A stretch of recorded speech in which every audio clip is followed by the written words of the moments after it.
Obviamente essa missão ela não veio apenas em 2026, mas nós recebemos essa direção como uma palavra rema, uma palavra que nos dá destino, uma palavra que nos direciona as nossas ações, as nossas escolhas e as nossas decisões. Que é, ide e fazei discípulos. Isso não é novo, está escrito na Bíblia desde que a Bíblia é Bíblia, e essa missão sempre nos foi confiada. Mas nesse ano nós estamos dando mais ênfase, porque é isso que o Senhor tem nos direcionado a fazer. E eu quero ler Mateus capítulo 28, verso 19 com vocês. Mateus 28, 19 e 20. Se você puder, abra sua Bíblia ou acompanhe com a gente.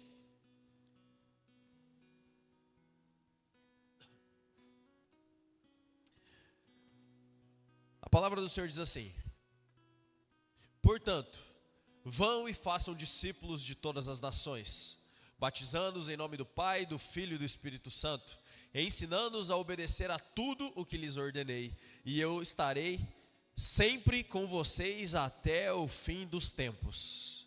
Vou ler de novo. Portanto, vão e façam discípulos de todas as nações, batizando-os em nome do Pai, do Filho e do Espírito Santo, ensinando-os a obedecer a tudo o que lhes ordenei, e eu estarei sempre com vocês até o final dos tempos. Amém? Esse é o desejo do seu coração, que o Senhor sempre esteja com você até o final dos tempos? Quando você acordar, você tem a convicção de que o Senhor é contigo. Quando você está no momento de alimentação, o Senhor é contigo. Quando você está fazendo as suas rotinas, as coisas mais comuns a serem feitas no seu dia a dia, quando você está tomando banho, quando você está cuidando dos seus bens, cuidando dos seus filhos, educando os seus filhos, levando eles para a escola, Deus é contigo. Quando você sai da sua casa para orar, ou melhor, para ministrar a palavra, para discipular, para estar junto de alguém que está sendo acompanhado, Deus é contigo. Quando você estiver tomando café da manhã, Deus é contigo, Ele sempre estará com você. Essa é a palavra do Senhor, é isso que Ele está nos falando. E eu estarei sempre com vocês, não até amanhã, não só até hoje, mas até o final dos tempos. Se esse é o desejo do seu coração, se manifesta nessa noite. Fala, eu quero, aleluia, uma salva de palmas ao Senhor. Dá um brado de júbilo, de adoração ao nosso Deus.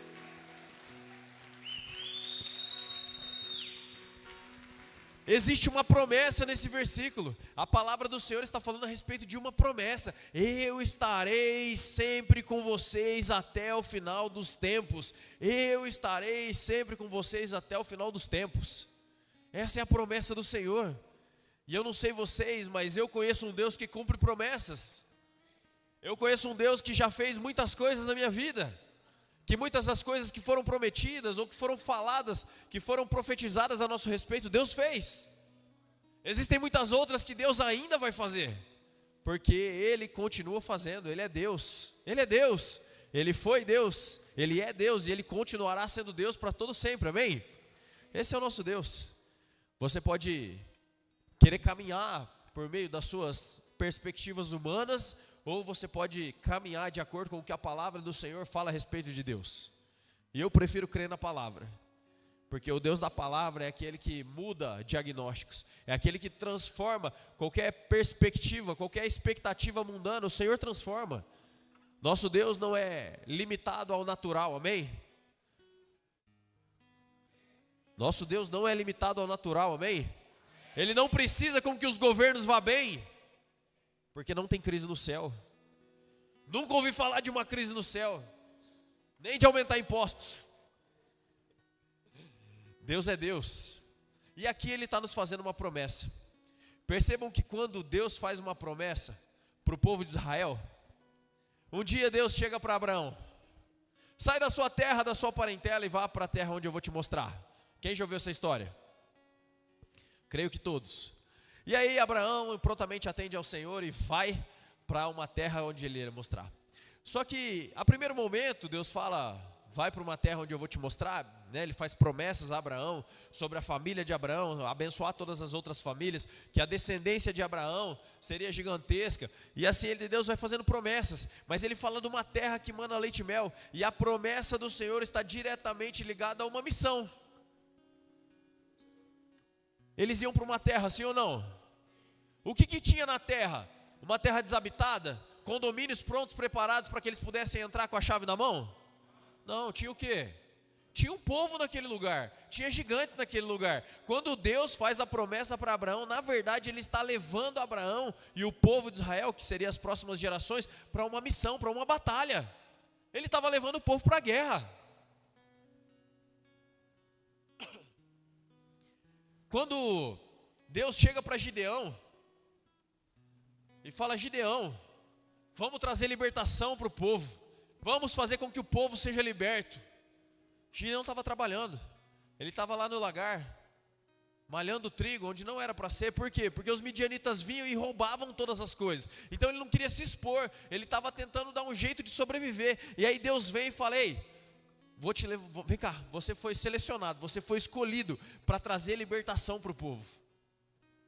Gideão, de primeiro momento, ele fala: Senhor, se é você mesmo, espera aí que eu vou vir te adorar.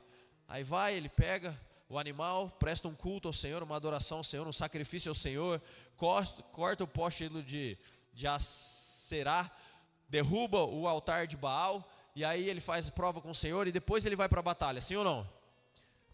Quando ele chega para a batalha, ele chega com um exército gigantesco, sim ou não? Não, o exército foi reduzindo de 32 mil homens para 300 homens, foi só os cortes acontecendo. E aí ele chega para a batalha. Quando Deus faz a promessa para Gideão que ele libertaria o povo, ele mais uma vez está levando Gideão para onde? Para a batalha. Quando ele chama Abraão e depois Moisés para a terra que mana leite e mel, ele está levando eles para a batalha. Quando ele chama Gideão para que o povo possa ser liberto e o povo de Israel seja liberto, ele está levando Gideão para a batalha. Entendam que quando Deus faz uma promessa, existe um inimigo a ser derrubado. Existe um inimigo a ser derrubado. Onde existe a promessa, existe um inimigo habitando naquele lugar. E o que Deus quer fazer é limpar essa terra, para que você possa viver as promessas do Senhor. Quem tem uma promessa do Senhor sobre a sua vida? Levanta a mão aí, dá um glória a Deus. Pelo menos uma promessa, vai. Pelo menos, vai, levanta a mão, dá um glória a Deus aí. Quem tem uma promessa só. Nós temos várias. Se talvez um profeta nunca olhou para você e te deu uma palavra profética, se você ler a Bíblia, você vai ver várias. Nós lemos uma no momento de oferta. A promessa do Senhor é que quem dá alívio ao pobre receberá, o generoso prosperará. É uma promessa do Senhor. E o Senhor faz promessas. O Senhor faz promessas. Em ambos os casos que eu contei, tanto de Abraão, depois Moisés, tanto Gideão, há algo incontestável nesse lugar. Existe algo que acontece nas duas, que é incontestável, é a vitória, sim ou não? O povo chegou na terra, sim ou não? O povo conquistou a terra, sim ou não? O povo foi liberto por meio da mão de Gideão, sim ou não? Sim, eles foram, houve uma vitória incontestável aqui. E nas duas vezes, eles tiveram batalhas a serem travadas. Mas nas duas vezes, o que eles tiveram que fazer foi uma coisa: comparecer. Comparecer. Quando eles passam o Rio Jordão, eles vieram de uma caminhada, foram libertos do Egito, passaram os 40 anos no deserto, eles cruzam o Rio Jordão e agora eles vão para a terra prometida. O Senhor para o exército, faz com que todo mundo reafirme a aliança com Deus. E aí depois eles vão para a primeira batalha. Qual que foi a primeira batalha? Jericó. Pode falar Jericó. Qual foi a primeira batalha? Isso, o povo está sabendo de Bíblia, glória a Deus. Foi Jericó. Quando eles chegam em Jericó, eles tiveram que lutar? Depois que as muralhas caíram, eles lutaram, sim ou não?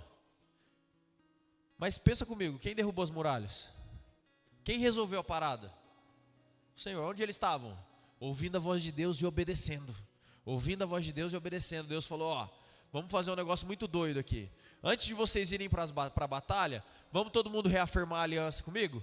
E qual que era a aliança? O sinal da aliança com Deus. Passava a faca, certo? Como é que é o nome disso? Circuncisão. Todo mundo era o quê? Circuncidado. O povo ficava lá mal, os homens com febre, tentando se recompor, à mercê de qualquer ataque do inimigo. Mas eles estavam ouvindo a voz de Deus. Não seria uma decisão lógica, estratégica, reafirmar a aliança com Deus naquele momento. Mas quem estava mandando era Deus. Logo na sequência, eles vão então para lutar com uma das cidades fortificadas que tinha uma muralha intransponível para a época. Uma cidade que muito, muito difícil que ela fosse conquistada por conta das suas muralhas. E aí Deus dá uma estratégia, que não era uma estratégia de guerra mais uma vez. Talvez eles esperando com que Deus, olha, os pontos fracos da muralha aqui, façam isso, façam aquilo. Deus fala, não, faz o seguinte, organiza o exército, coloca o sacerdote na frente, e aí vocês vão rodar em volta da cidade. Todo mundo, em silêncio, não é nem para fazer barulho. Sai do acampamento, rodeia a cidade, volta para o acampamento. Sai do acampamento, rodeia, volta para o acampamento. Vocês vão fazer isso por alguns dias seguidos. E no último dia vocês vão rodear 7 vezes. E quando vocês pararem, que eu der o sinal, vocês vão gritar e todo mundo vai bradar. E aí o que vai acontecer? Deus vai fazer alguma coisa. E o que Deus fez? Derrubou todas as muralhas, acabou com todo mundo. E eles conquistaram Jericó. Sim ou não? Deus luta as nossas batalhas. Deus luta as suas batalhas. Só que você precisa comparecer. Você precisa comparecer. Às vezes vai ser necessário aquele seu jejum acontecendo.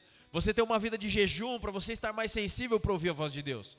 Às vezes vai ser necessário você acordar de madrugada para orar, para interceder. Vai ter vezes que as campanhas de oração vão ter que acontecer. Você vai ter que fazer, você vai ter que se debruçar sobre a palavra do Senhor e entender o que a palavra do Senhor está falando. Aquele tema que tanto te incomoda, você vai pegar a Bíblia e você vai estudar e você vai entender o que está acontecendo.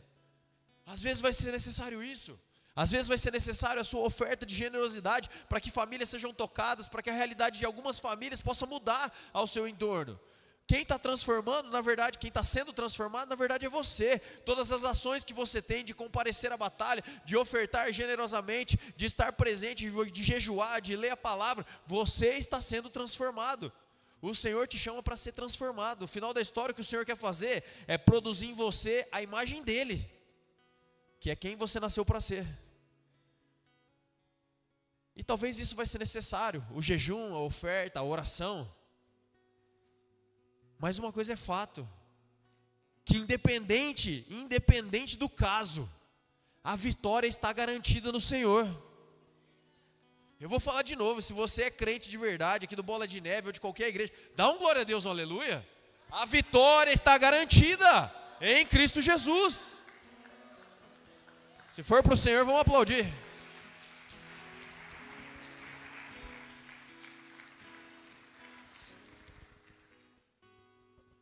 Sabe por quê? Sabe o que é o mais curioso em si? Que quando nós ouvimos a voz do Senhor e nós nos movemos de acordo com a voz do Senhor, Ele está garantindo a nossa vitória.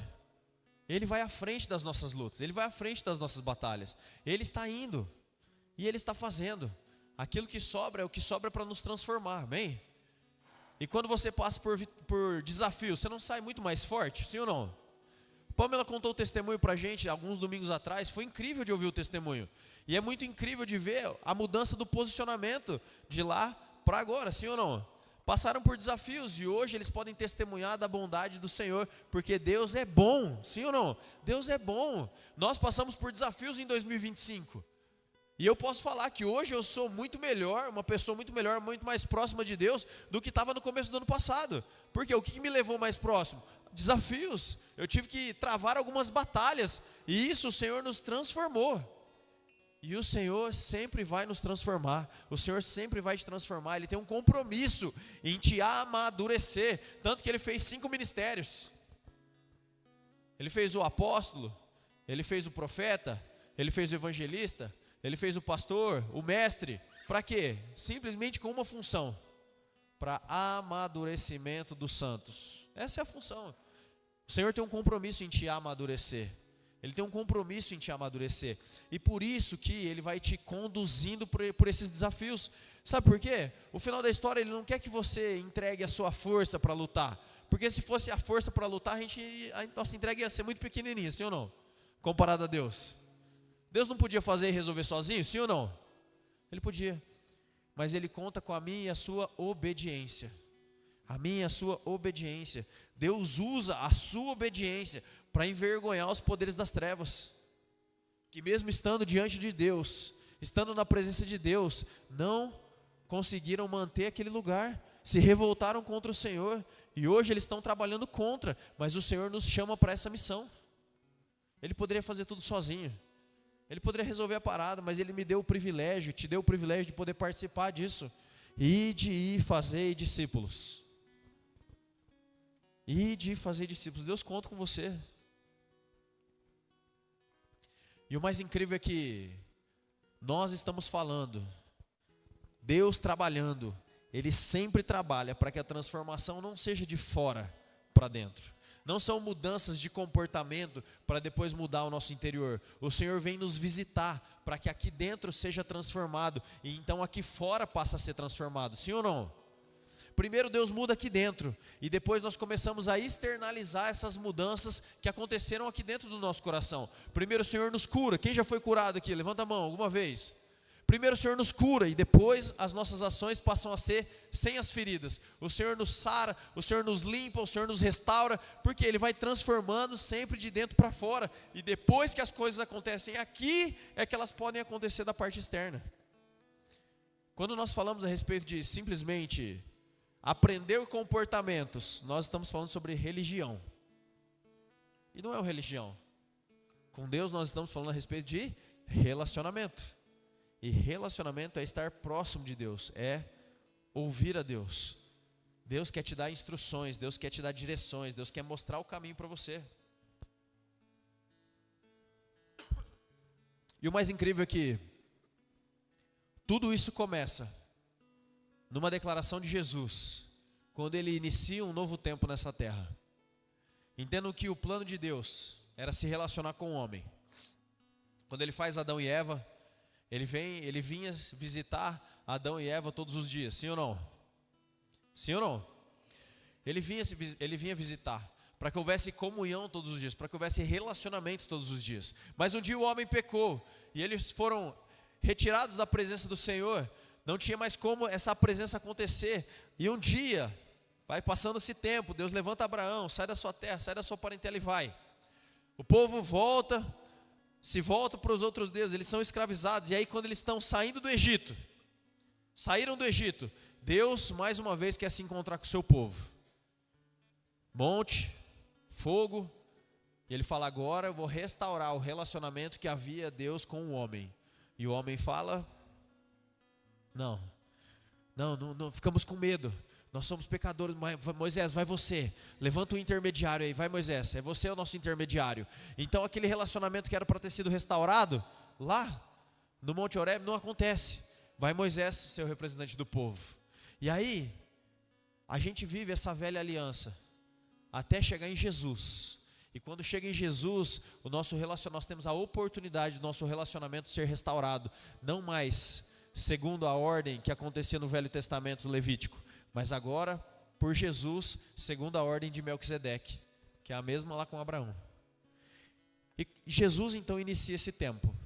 E presta atenção, Mateus capítulo 4, verso 17. Abre comigo aí, Mateus 4, 17. Os versículos anteriores, Jesus é tentado, Ele é levado ao deserto para ser tentado, Ele vence a tentação, Ele responde a Satanás, e aí então ele sai desse momento então, e ele se muda. Sabe que João Batista, né, foi preso, e ele se muda então, e a palavra do Senhor chega nesse ponto, onde Jesus vai começar o seu ministério, onde Ele vai começar as coisas, e é a primeira declaração que nós temos, que está escrita em Mateus capítulo 4, verso 17, daí em diante, Jesus começou a pregar, ou seja, Ele está iniciando o ministério, sim ou não? Está iniciando o ministério, e Ele começa: arrependam-se, pois o reino dos céus está próximo. Arrependam-se, pois o reino dos céus está próximo. Quem tinha falado essa frase anterior foi João Batista, mas essa é a primeira vez que Jesus está proferindo essas palavras: arrependam-se, pois é chegado o reino dos céus. Ou melhor, arrependam-se, pois o reino dos céus está próximo. É a primeira vez que acontece. Jesus acabou de vencer a tentação no deserto, e está iniciando esse tempo, esse novo ministério. Jesus não começa com milagre, Jesus não começa com multiplicação, Jesus não começa com promessas e nem com conforto. Mas o ponto inicial para o início do ministério de Jesus é: arrependam-se. O passo zero para o início do ministério de Jesus é arrependam-se. Até aqui o povo conhecia Deus por meio do Velho Testamento. Eles esperavam um Jesus que viria para ser um governo, que tomaria conta de Israel, que expulsaria os romanos e assumiria o controle novamente de forma militar. E Jesus começa o ministério dizendo: arrependam-se, pois o reino de Deus está próximo. Arrependam-se. E o fato é que ninguém entra no reino de Deus, ninguém pode acessar esse lugar, se não houver uma mudança interior. O ponto zero para a gente poder acessar esse lugar, para viver o reino de Deus, que nós sabemos que não é comida nem bebida, é uma mudança interior, é algo que precisa se mover em nós, uma transformação precisa acontecer nos nossos corações, uma mudança interna, ela precisa acontecer para que depois as coisas aconteçam aqui fora. Entendo que o reino não é adaptar o homem, ou melhor, não é se adaptar ao homem, mas é o homem então se alinhando ao reino de Deus. Não é o reino de Deus vindo e falando: deixa eu ver como é que eu me encaixo na sua vida. Não, é o reino de Deus vindo e o homem se encaixando no reino de Deus. Por isso que o ponto é: você quer participar? Você quer entrar no reino de Deus? Você quer viver essa realidade? Então começa fazendo uma coisa: arrependa-se. Essa é a chamada de Jesus, é assim que ele começa. Entenda que o reino começa com transformação e não com adesão religiosa. Não são costumes, é uma transformação. Entenda também que arrependimento não é uma punição, não é se punir, mas é a porta de entrada. Antes eles esperavam Jesus que vinha governar com um governo político, força, militar. E nesse momento Jesus inaugura um novo tempo, onde agora Deus, ele que está começando a governar de dentro para fora. Antes de governar lá, ele quer governar aqui. Antes dele governar lá, ele quer governar o seu coração. Ele quer tomar conta da sua vida. E tomar conta talvez não seja uma boa expressão, porque ele não vai chegar mandando em tudo, pegando o controle da sua mão e agora vai fazer isso, não. Ele só entra onde ele é convidado. E ele só toma conta daquilo que é entregue. Ele só governa aquilo que é rendido. Esse é Jesus. Esse é Deus. Por isso, antes de uma transformação lá, precisa acontecer uma transformação aqui. Antes de qualquer outra transformação acontecer na sua casa, no seu casamento, no relacionamento com os seus filhos, lá no seu trabalho, antes de qualquer transformação acontecer lá, a primeira que precisa acontecer é aqui. É impossível eu mudar alguma coisa que está fora de mim. É impossível eu querer esperar com que minha esposa mude. É impossível eu querer que meus filhos mudem. Esperar com que as coisas mudem por meio de uma transformação na vida deles. Esperar com que as coisas se transformem por uma transformação na vida dela. Não. A primeira coisa que precisa acontecer, a transformação, é aqui. A gente tem uma expectativa de um país melhor, sim ou não? Quem espera com que o Brasil seja melhor? Amém? Eu espero. O Moarama. Amém? Nós esperamos que esteja sempre melhorando.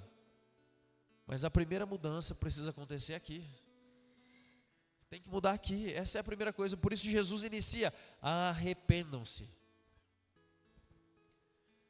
Entendo que o arrependimento, ele não é construído pelo nosso conhecimento.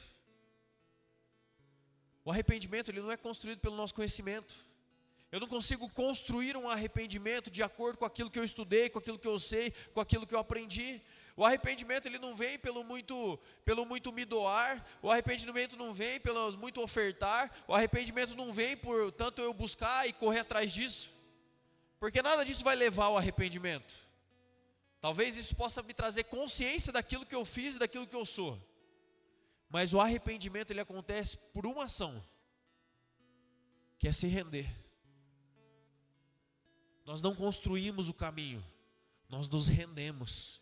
E nós nos rendemos entregando o nosso caminho para aquele que é o caminho, é a verdade e é a vida, que é Jesus. A presença tem um nome, e a presença é Jesus. O caminho é Jesus. Entendam que quando Jesus fala sobre arrependam-se, não é a gente construir um caminho, Não é a gente pelo nosso próprio conhecimento. É simplesmente, Senhor, eu te entrego. Eu te entrego o meu caminho. Eu te entrego aquilo que eu entendi. Aquilo que eu entendi que era o certo, eu entrego ao Senhor. Eu coloco diante do Senhor. Eu coloco diante do Senhor aquilo que as minhas expectativas eu entrego ao Senhor. Porque nós sabemos que Deus é um Deus que supre as nossas expectativas, ou melhor, nem sempre supre as nossas expectativas, mas Ele vai muito além daquilo que nós pensamos ou pedimos, sim ou não? E talvez a gente construiu uma forma de viver, traçamos e escrevemos um plano para as nossas vidas. Só que chega um dia que o sol brilhou. E eu falo isso porque no versículo anterior dessa palavra, da qual nós lemos, de Mateus 4, a palavra fala assim: o povo que vivia nas trevas viu uma grande luz, sobre os que viviam na terra da sombra da morte raiou uma luz. Quem é essa luz? Jesus. Jesus. E Ele escolheu morar dentro de mim e de você. Quem é a luz que vai brilhar lá na pessoa onde você trabalha? Quem é a luz que vai brilhar lá na sua casa? Quem é a luz que vai brilhar lá na sua família? Quem é a luz que vai brilhar no ministério que você serve? Quem é a luz que vai brilhar por onde passar? Aonde houver trevas, precisa de uma luz para brilhar. E é você que o Senhor está te chamando. É você que o Senhor está chamando. Salmos 37, 5 diz: entrega o seu caminho ao Senhor. Entrega o seu caminho ao Senhor. Confia nele. E como é que fecha o versículo? E Ele vai faltar. E Ele não vai vir. E Ele vai deixar você na mão. É isso? E Ele vai deixar você passar vergonha? E Ele vai frustrar os seus planos? Não. Entrega o seu caminho ao Senhor. Confia nele. E Ele agirá. E Ele agirá. A promessa do Senhor é que Ele sempre estará com você até o final dos tempos. Gideão estava ocupado quando ele foi chamado. Ele não estava parado não, ele estava ocupado. Ele estava trabalhando. Estava tentando uma forma de ganhar vida.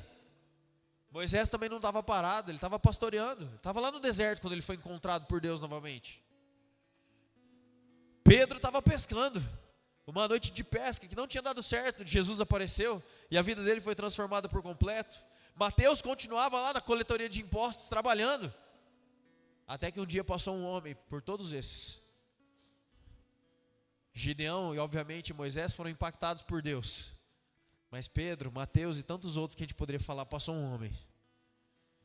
Arrependam-se. É chegado. Está próximo o reino de Deus. Todos eles abandonaram o que eles estavam fazendo. E eles foram viver aquilo que o convite e o chamado do Senhor. E quando nós falamos a respeito de arrependimento, entendam que arrependimento ele é uma metanoia. A palavra usada é metanoia. E significa literalmente uma mudança de mente, uma mudança na forma de pensar, uma reorientação da vida, ou seja, uma mudança por completo. É colocar a bússola de novo para o norte. É colocar de novo a direção do Senhor. Isso é uma metanoia. Metanoia, o arrependimento, ele não significa sentir remorso. O sentir remorso faz você ficar triste, mas não te transforma. O arrependimento também, ele não é apenas uma tristeza por um erro que você cometeu. Puxa, eu queria ter tomado decisões diferentes. Não é só a tristeza pelo erro, e muito menos uma punição, ou medo da punição. O arrependimento não é isso. Puxa, eu não acredito que eu fiz isso, então se eu fiz isso vai acontecer aquilo comigo. Eu não acredito aqui, cometi um pecado, então o Senhor vai me castigar por isso, então eu não vou mais pecar porque eu vou ser castigado. Medo da punição. Se a gente vai para o significado bíblico, daquilo que realmente significa o arrependimento, é uma mudança de mentalidade. Mudança de mentalidade produz mudança de valores. Aquilo que antes tinha grande importância para mim, considero como perda. Todo conhecimento que eu tinha, considero como nada, perto do conhecer a Cristo. É uma mudança de direção. Antes eu estava indo para o que eu acho que é certo. Agora eu vou para o norte. Vou para Jesus. Quando a gente fala sobre mudança, sobre transformação, sobre acertar o caminho, automaticamente é um abandono do antigo modo de viver. Não é uma adaptação do velho modo de viver com algumas coisas novas. Não, eu abandono as coisas velhas, deixo para trás aquilo que passou e agora eu prossigo para o alvo, para as coisas novas, é reaprendendo um jeito de viver, um novo estilo de vida. É isso que significa arrependimento. É um alinhamento com o reino de Deus. E talvez muitos ainda estão, antes da frase de Jesus, buscando sobre comida e bebida, buscando as realizações naquilo que pode ser produzido pelo próprio braço. Só que depois de Jesus, precisa ter um arrependimento, porque senão vai haver uma frustração para o resto da vida, uma corrida atrás do vento, tentando produzir coisas que no final a traça corrói. Porque o reino de Deus não é comida nem bebida, mas é paz, justiça e alegria no Espírito. O arrependimento faz com que a sua vida seja conduzida de novo para o rumo certo, para correr atrás das coisas certas, para gastar a sua vida naquilo que faz sentido, que não é um gasto, mas é um investimento. Quando a gente olha para a eternidade, você pode olhar a eternidade como algo muito distante, ou você pode entender que a palavra do Senhor diz que a eternidade é conhecer a Deus. E se a eternidade é conhecer a Deus, você já pode começar a vivê-la hoje.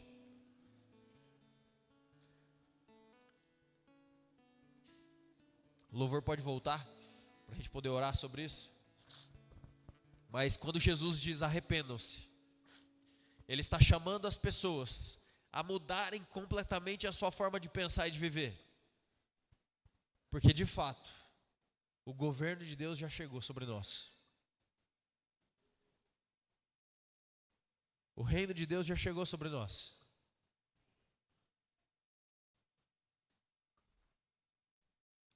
E hoje o chamado de Jesus para nós como igreja é arrependam-se. Arrependam-se. Talvez você tenha buscado servir ao Senhor. Talvez você tenha buscado ter uma vida diante do altar. Mas eu tenho certeza que tem coisa que precisa ser ajustada. Tem prioridades que precisam ser corrigidas. Existem formas de pensar que são do passado, mas ainda permanecem na sua mente. Existem pessoas acomodadas. Existem pessoas paradas. Existem pessoas paralisadas pelo medo.